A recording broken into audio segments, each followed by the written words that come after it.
Uma boa noite, meus amigos do Centro Espírito Irmãos da Luz.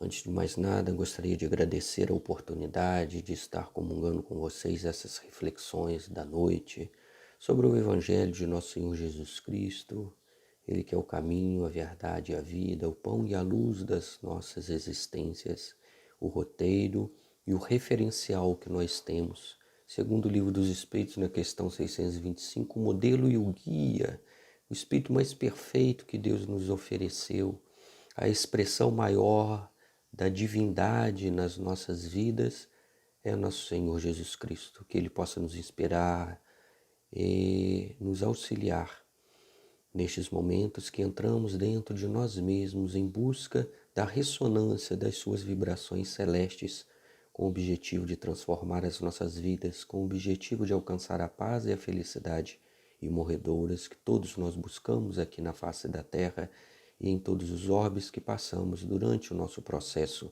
de evolução.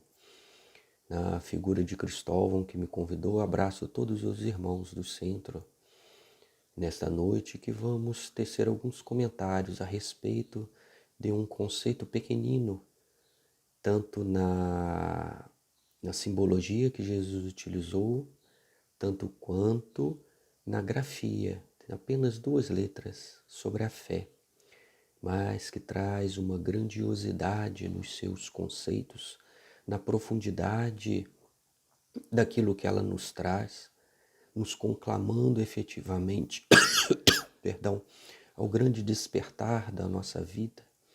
E o Evangelho de Jesus, aqueles que conviveram com Ele, é farto em muitas experiências, e vamos então relembrar algumas delas e ver o que podemos aproveitar efetivamente para a nossa vida, porque o Evangelho, muito mais do que as personagens, muito mais do que os exemplos de Jesus, os seus milagres, os seus conselhos e tudo aquilo que Ele nos trouxe através das suas parábolas, efetivamente nós temos que guardar dentro de nós e colocarmos em prática.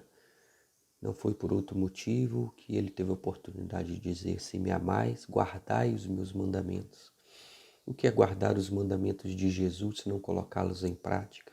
E na medida em que nós nos esforçamos para sedimentar o seu Evangelho dentro dos próprios corações, em comunhão com aqueles que estão ao nosso redor, que fazem parte da nossa família, que fazem parte do nosso trabalho, da comunidade na qual estamos inseridos, nós temos a oportunidade de ressignificar o nosso relacionamento com o semelhante, reeducar algumas propostas que precisamos reajustar em relação ao nosso passado, em relação à nossa consciência, onde estão escritas as leis de Deus. Então, quando nós pegamos o Evangelho, nos ensina São Vicente de Paulo no Evangelho segundo o Espiritismo. Eu gostaria que se colocasse mais fé nas leituras evangélicas. Abandona-se esse livro, faça dele palavra oca. Ele vai mais longe quando ele destaca: vossos males não provêm senão do abandono voluntário de todos os ensinamentos sagrados contidos nesse livro. Lede, pois, todos esses ensinamentos. E termina assim, vírgula, e meditai. Ou seja, deixai escoar todo o processo teórico que fica arquivado na nossa inteligência para os nossos sentimentos, cujo símbolo é o coração. E depois disso, ele vai extrair através das nossas palavras, através das nossas atitudes e dos nossos pensamentos, numa vibração, num contágio magnético, inspirando, aconselhando e auxiliando aqueles que nos têm como referência e que nós precisamos auxiliar. Diz o Espírito Emmanuel que o melhor trabalho que nós podemos fazer pelo Espiritismo é a sua divulgação, é a maior caridade. E como é que nós podemos expressar todo o sentimento, tudo aquilo que ele faz dentro de nós? Primeiro, alcançando a paz, a consciência tranquila do nosso dever cumprido, das nossas tarefas, dando cabo das nossas atividades diárias, naquilo que a vida nos oferece. e nesse silêncio vamos servindo de exemplo para todos aqueles que estão conosco, pois quando acendemos a luz e a centelha divina, como nos disse Jesus, brilhe pois a vossa luz. Todo aquele que acende uma luz numa candeia não coloca debaixo do alqueire, mas acima, para iluminar a todos aqueles que estão ao seu redor. Então, neste esforço de compreensão do Evangelho, com um olhar diferenciado, com as chaves que o Espiritismo vem nos ensinar nos seus 15 conceitos básicos, nós podemos entender as parábolas de Jesus, nós podemos entender a simbologia e trazer luz para a nossa própria inteligência, para o nosso próprio interior e fazer a grande transformação, a grande renovação das nossas vidas. Neste aspecto, existe uma carta chamada Carta de Tiago, no seu capítulo 2 e versículo 17, corroborando esses conceitos iniciais, o que ele diz? Abre aspas. Assim também a fé, se não tiver obras, é morta em si mesma. Então, a fé, esse conceito profundo que Jesus utilizou, e vamos falar mais à frente como um exemplo de um grão de mostarda, ela só tem validade, ela só produz os seus efeitos, ela só vai produzir frutos quando ela é sedimentada na prática, na obra, no exercício de fazer felizes aqueles que estão ao nosso redor, no objetivo de consolar um coração, de enxugar uma lágrima e de levantar um caído. É assim que nós vamos efetivamente sedimentar esta proposta de fé tão profunda que todos nós precisamos, que faz parte da nossa vida, que é, em última instância, entregarmos-nos efetivamente à divindade. O maior ato de fé que temos é a própria vida, é existir, porque nós não tomamos conta daquilo que vai nos acontecer a cada momento, a cada instante. Quando dobrarmos uma esquina na rua em que estamos caminhando, quando defrontarmos as dores, as provas, as expiações que batem à nossa porta, que não avisam previamente o que vai nos acontecer e que traz uma característica da vida que é a sua impermanência, que é a sua fluidez, que é o dançar, que é o adaptar-se a cada instante àquilo que a vida vem me convidando.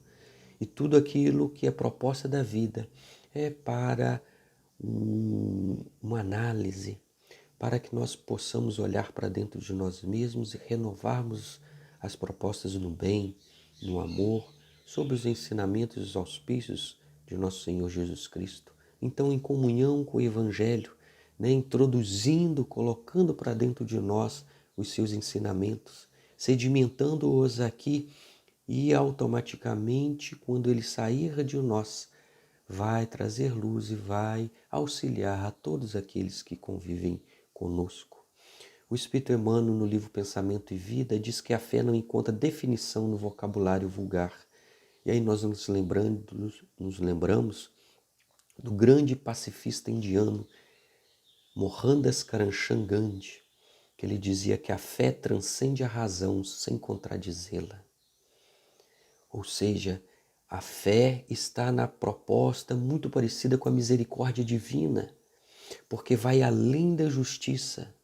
Ela acompanha a razão, mas ela vai além da razão, sem contradizê-la, porque é um processo de sentimento, porque é um processo de misericórdia, porque é um processo de entrega e de confiança na vida que Deus nos ofereceu quando nos criou simples e ignorantes e que ninguém tem a capacidade de tirar. A vida é a maior riqueza que Deus nos ofereceu, porque nenhum ladrão vai roubar, nenhuma traça vai corroer, nenhuma ferrugem vai consumir. Temos que agradecer todos os dias, todas as circunstâncias, e a forma de agradecer à vida, esse processo que Deus nos ofereceu para que chegássemos à perfeição, para que fôssemos desenvolvendo dentro de nós as nossas competências, as nossas habilidades, as alegrias, sedimentando as virtudes dentro dos nossos corações, enquanto em comunhão com aqueles que convivem conosco. É sempre importante, por isso que na parte terceira do Livro dos Espíritos existe uma lei chamada Lei de Sociedade, para que nós exercitemos a fé, essa entrega, esta confluência, esta comunhão, o exercício da compaixão com a dor alheia, o exercício da fraternidade universal que nos faz todos irmãos. Como diz no Livro dos Espíritos, tudo se encadeia do átomo ao arcanjo, né, do princípio microcosmo ao macrocosmo, nesse universo infinito que Deus nos ofereceu, para que pudéssemos desenvolver todo o potencial que temos dentro de nós e realizar aquilo que Jesus disse: vós sois deuses, podeis fazer tudo o que eu faço e muito mais. Então é justamente na base da fé, né, neste início, neste pequenino conceito, nessa pequenina palavra, é que nós vamos conseguindo nos integralizar ao todo.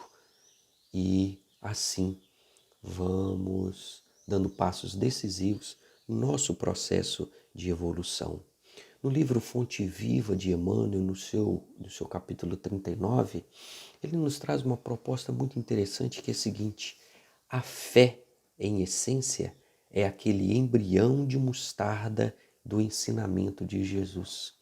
E é interessante que ele trata como um embrião, que o embrião é a promessa de uma nova vida, é o início de uma nova vida nos ensinamentos evangélicos. E onde nós vamos encontrar este ensinamento falando do embrião da fé como um grão de mostarda?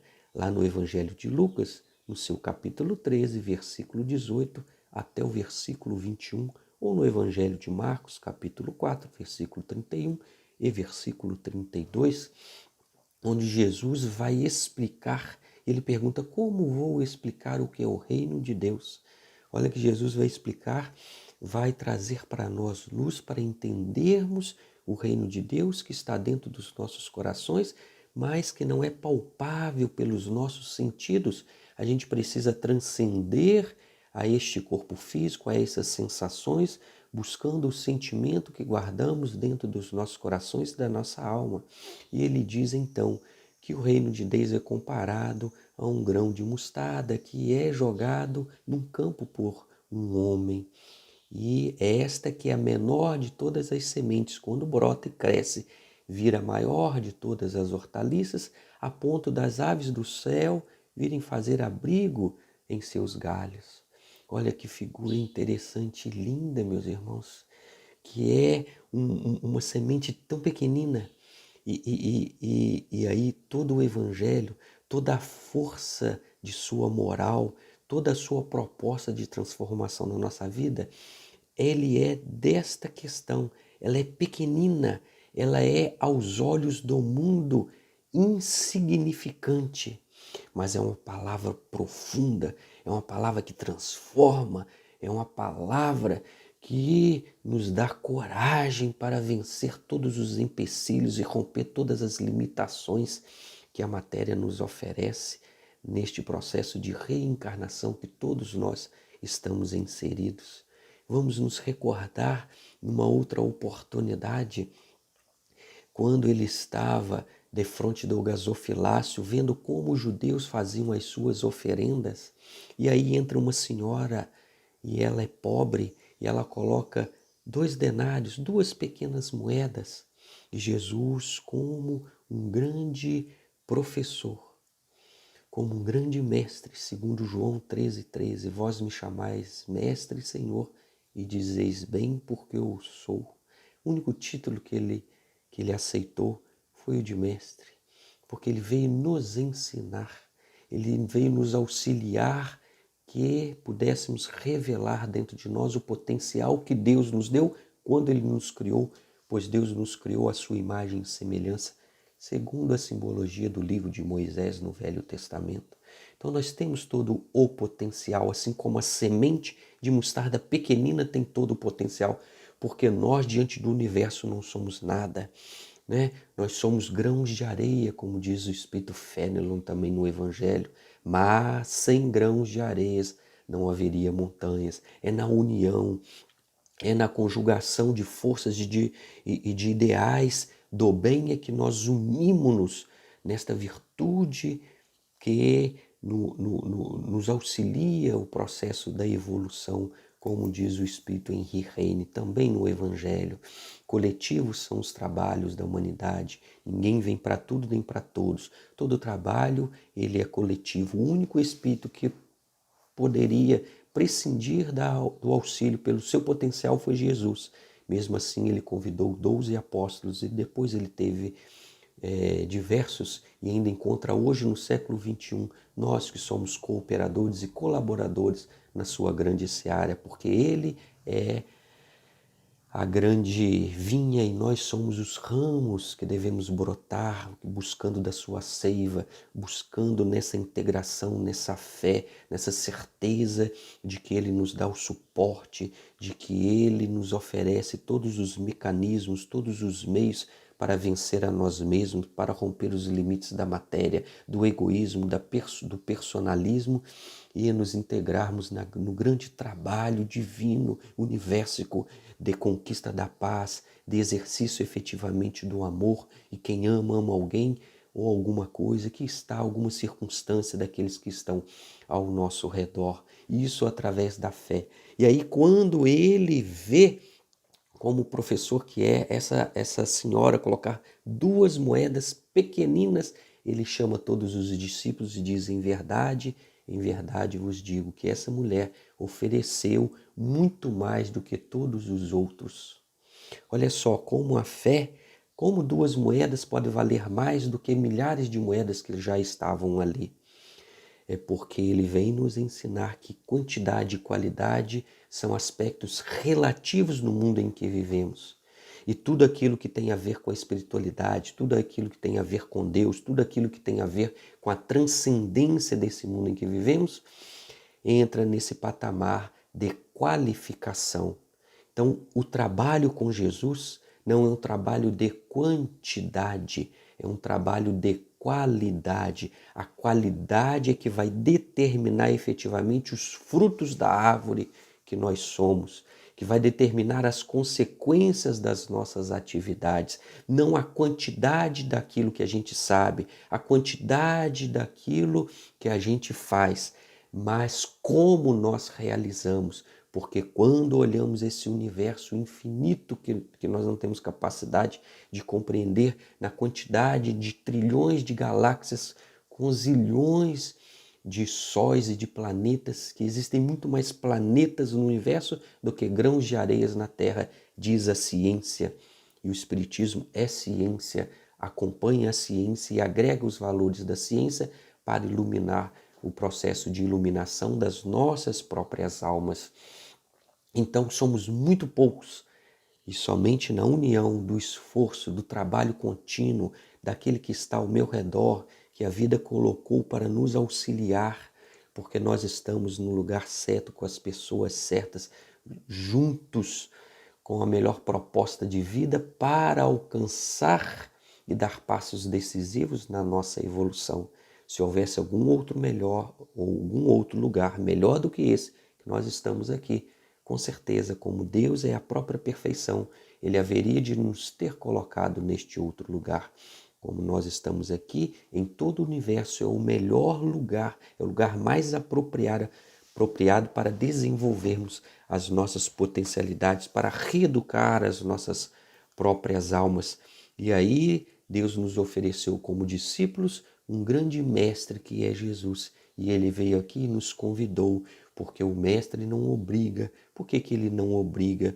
Porque ele respeita uma lei que Deus nos ofereceu quando nos criou, que é o do livre-arbítrio, que nós podemos escolher o ritmo da nossa caminhada, nós podemos escolher o que nós devemos fazer, da maneira em que devemos fazer, e ninguém nos impõe, mas respeita o nosso direito de experimentar, de acertar e de agregar valor na nossa própria vida. Por isso os espíritos superiores sempre nos convidam ao trabalho, mas nunca nos obrigam.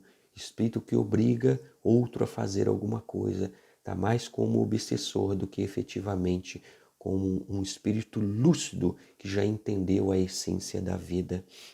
Então são aspectos como este dessa mulher, porque nós estamos aqui circunscritos numa comunidade pequenina, né, num país de 200 bilhões, perto dos mais de 7 bilhões e meio de espíritos que existem encarnados na Terra, fora os espíritos desencarnados, segundo Emmanuel, mais de 20 bilhões, quase totalizando 30 bilhões. Esse número também é relativo, porque a todos os instantes espíritos estão vindo para a Terra, espíritos estão saindo da Terra, né? Tudo é um fluxo, tudo é um ir, tudo é um vir, de forma que somos realmente muito poucos, somos grãos de areia, mas precisamos dar a nossa parcela, e quando nós damos a nossa colaboração, muitas vezes a nossa colaboração é não atrapalhar o trabalho do outro, é ficar em silêncio, é emprestar os nossos ouvidos para quem precisa desabafar, é segurar em silêncio a mão do nosso companheiro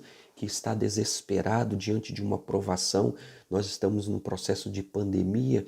Quantas circunstâncias, quantas oportunidades nós temos de auxiliar os nossos semelhantes, de demonstrar paz, de demonstrar tranquilidade, fé e entender que o acaso não existe, que tudo está diante das leis divinas, que ninguém passa aquilo que não merece, aquilo que não vai contribuir para o seu processo de engrandecimento.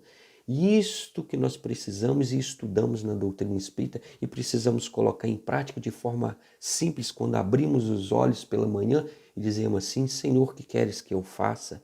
E Ele não deseja que nós transformemos o mundo, que nós acabemos com a fome do mundo e com as dores do mundo, porque elas são infinitas como a própria expectativa do espírito imortal que nós somos, porque dentro desse processo sempre alguém vai estar precisando de nós, nós vamos estar precisando dos nossos irmãos protetores mais evoluídos, mais experimentados na caminhada terrestre.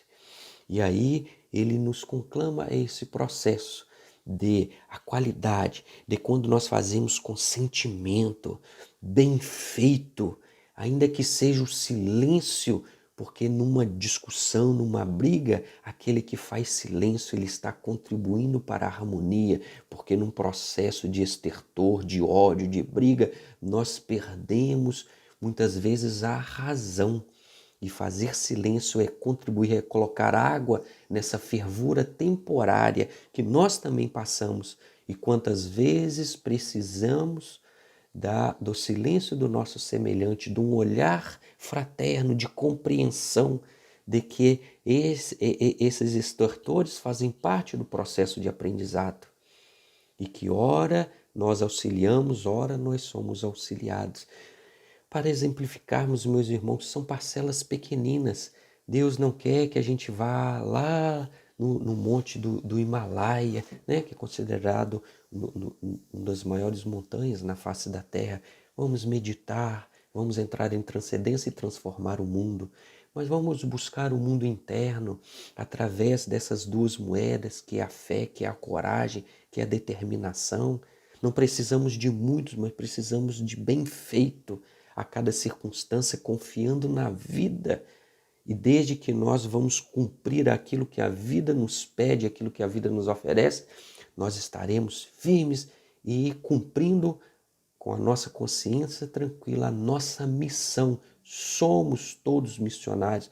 Missão é um propósito de evolução, segundo o Livro dos Espíritos nos auxilia, que é esse livro básico, que traz tanto conceito, que revela para nós a nossa essência, que nos explica minuciosamente o processo da reencarnação, que nos auxilia nas nossas dúvidas, que vem trazer luz neste interior, nesse nosso inconsciente cheio ainda de escuridão, porque colocamos, né, debaixo do tapete aquilo que nós não conseguimos defrontar por vergonha ou por não estarmos preparados naqueles instantes, mas que a reencarnação nos conclama a levar luz a esse nosso interior.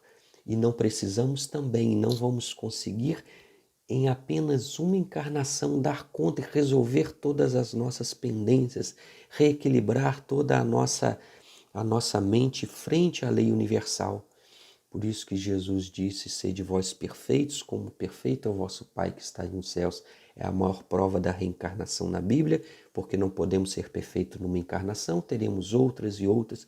Então, a cada passo, a cada existência, a cada dia, a cada hora, a cada minuto, uma proposta de pacificação íntima, uma entrega através de uma oração de confiança na vida, de que tudo aquilo que vem para nós está correto, que nós precisamos aprender, que aquilo vem trazer um ensinamento para nós, e quando nos ensina, a dor vai embora, o sofrimento passa.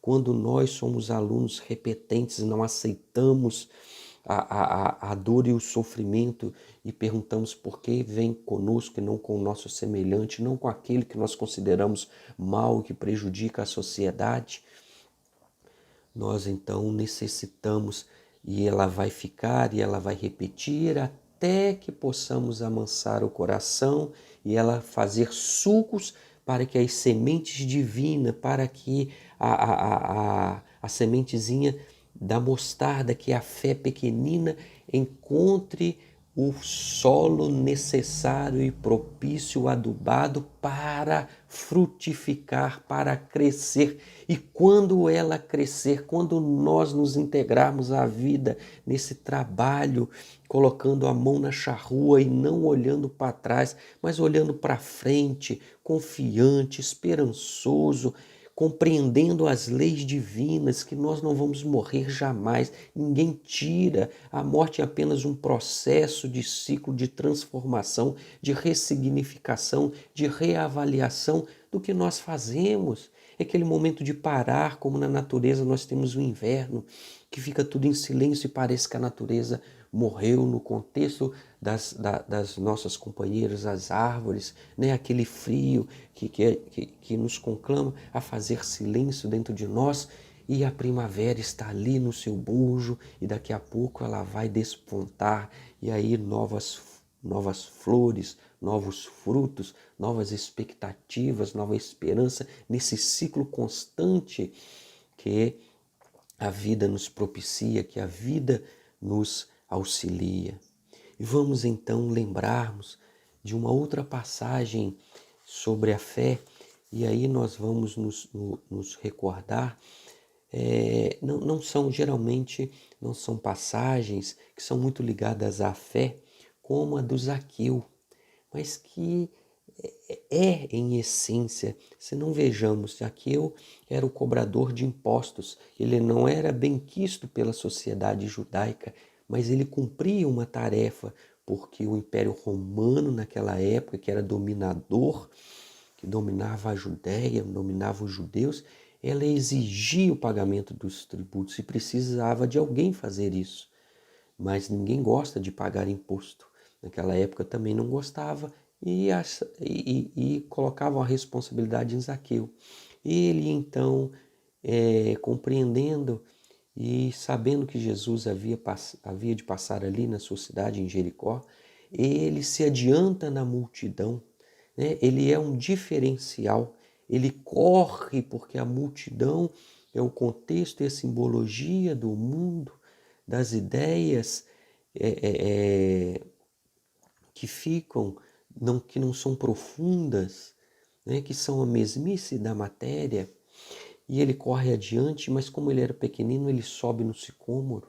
E Jesus o vê e diz assim, desce depressa, Zaqueu, porque hoje eu vou me abrigar na sua casa. E Jesus recebe, Zaqueu recebe Jesus na sua casa. Olha que interessante.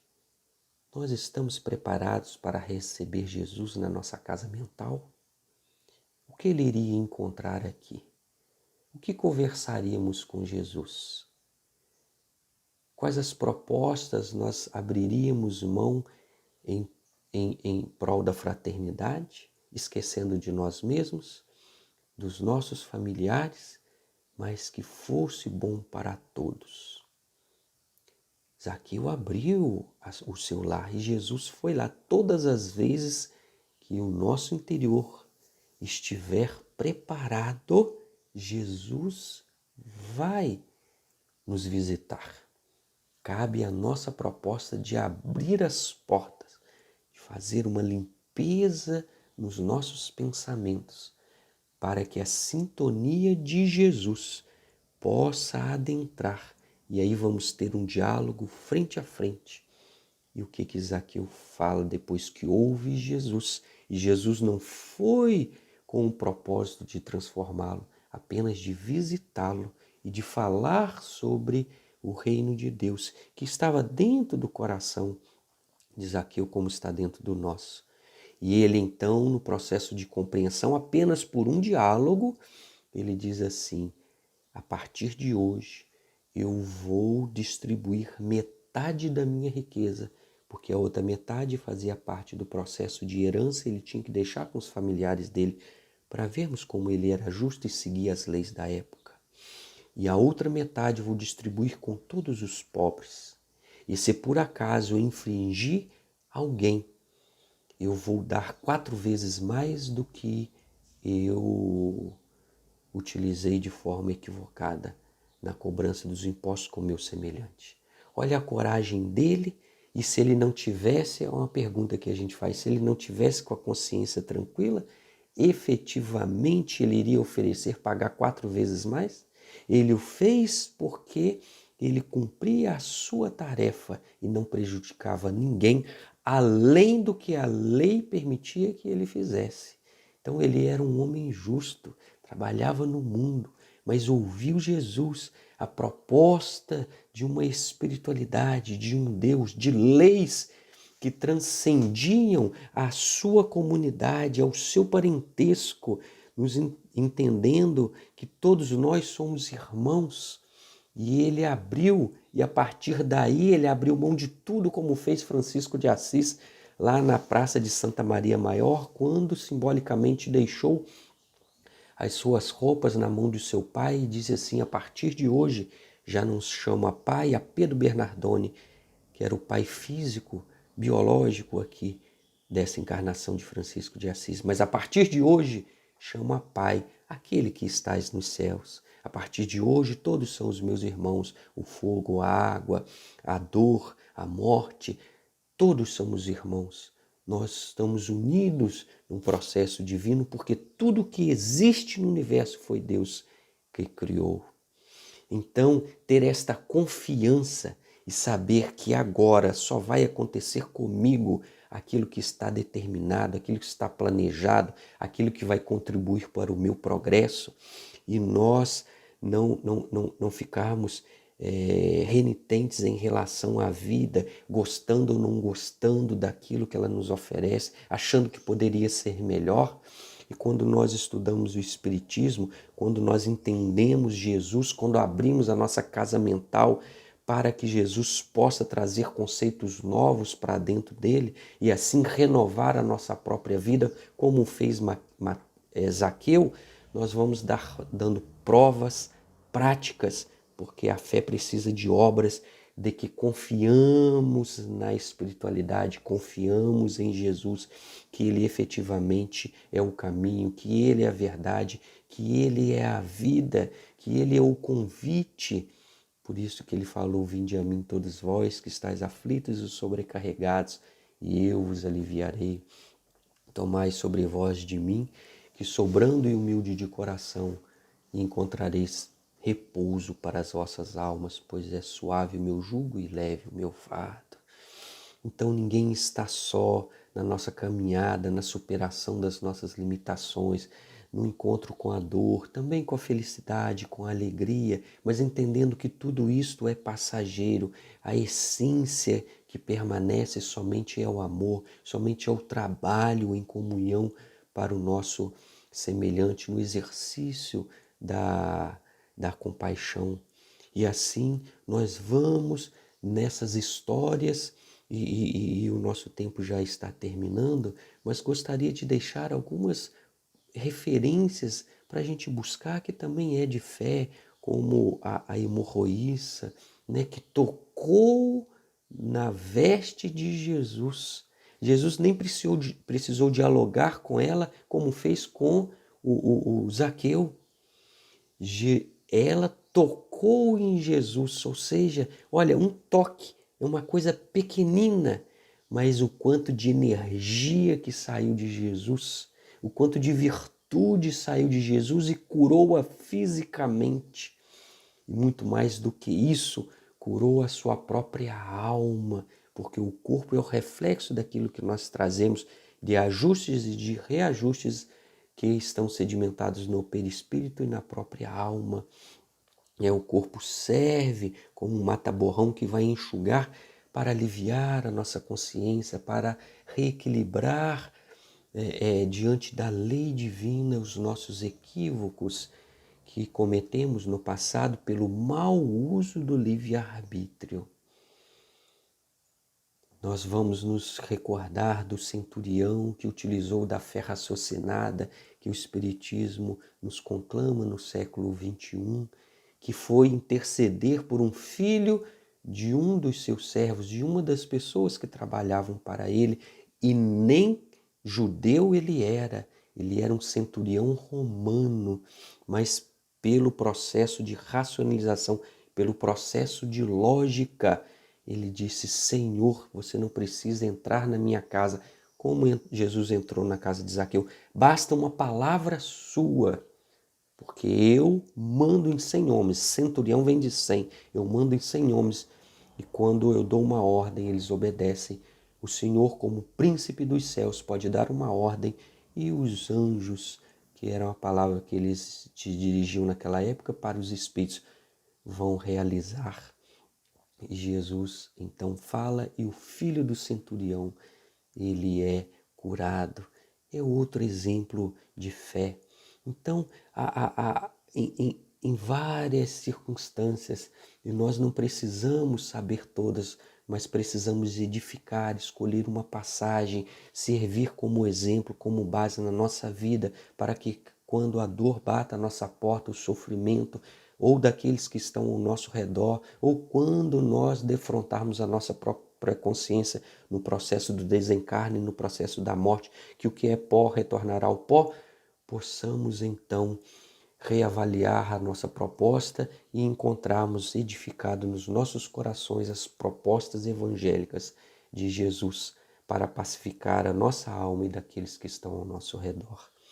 Meus queridos irmãos, que Jesus nos abençoe. Ficou aqui apenas algumas pinceladas, porque mais do que tudo que existe escrito, temos que, dentro dos nossos corações, encontrar a fé, não na teoria, não na repetição, como eu fiz aqui, que é muito fácil.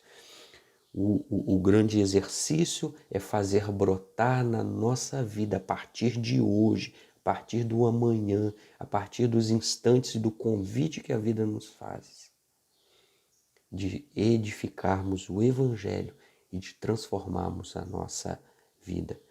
Muita paz, muito obrigado mais uma vez a todos do Centro Espírita Irmãos de Luz, e que essa luz seja uma realidade na nossa vida, sob o amparo dos Espíritos superiores, que possam nos auxiliar, nos fortificar nessa empreitada que é de vencer a nós próprios, que é fazer o autoconhecimento, mas também a autotransformação através do autoesforço, através do auxílio dos nossos irmãos desencarnados e protetores.